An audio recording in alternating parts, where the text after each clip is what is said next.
Bitter divisions have continued to grow within the bloc, as member states turn on the European Commission for its handling of the coronavirus vaccine rollout, trade deal negotiations and its relationships with non-EU nations.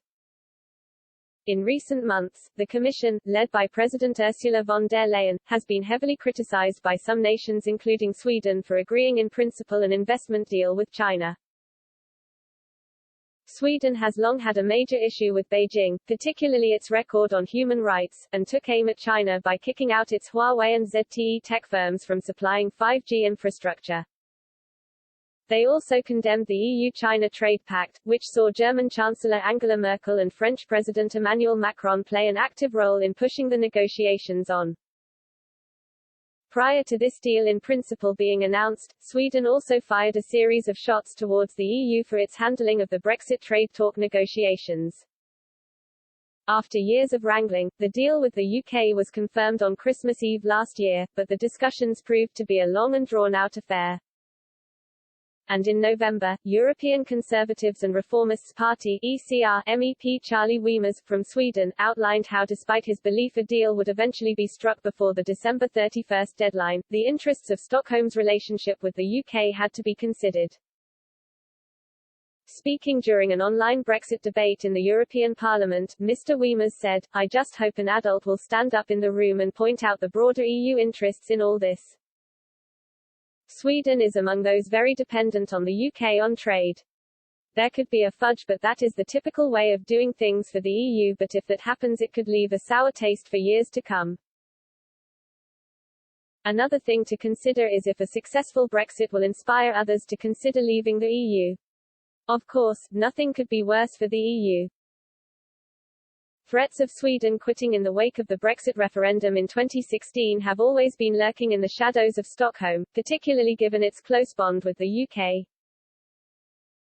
Both share similar attitudes towards the bloc, and the Eurozone, and between 2009 and 2015 voted the same way in around 89% of EU matters. The two nations even successfully led a charge to secure the first-ever EU budget cut back in 2013.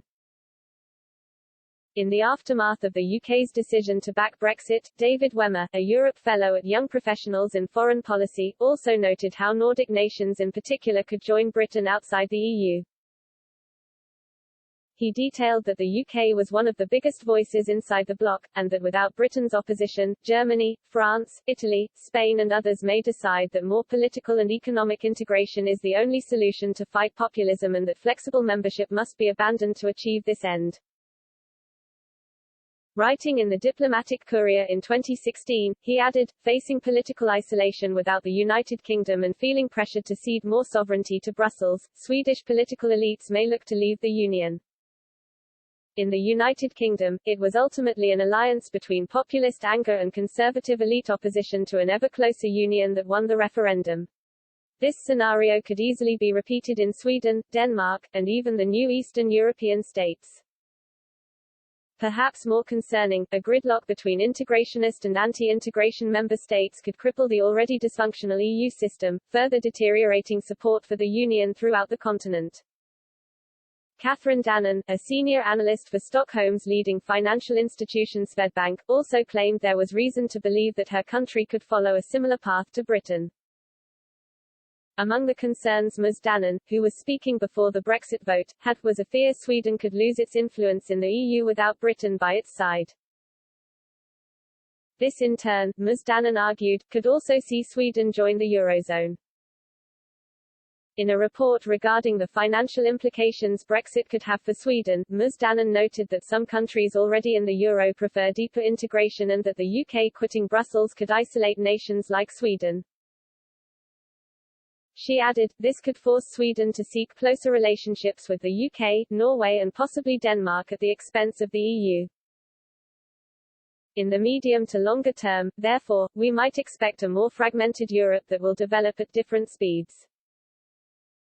When Brexit was being discussed in the UK, a poll by TNS Sifo in Sweden found that 36% would be in favour of Stockholm quitting the EU, while 32% were against. It was also revealed that 90% of people also thought Brexit would be a bad thing for the bloc, and in particular Sweden. Triding, deputy chief executive of the Chamber of Commerce and Industry of Southern Sweden, claimed a Brexit vote would make Sweden look differently at the UK, a nation it holds up as a role model. He said Swedes are a little bit in love with the UK, but after Brexit the rules of the game will be unknown, adding, what are the real conditions if we do business with or invest in Britain in future? That insecurity will make people shy away from investment.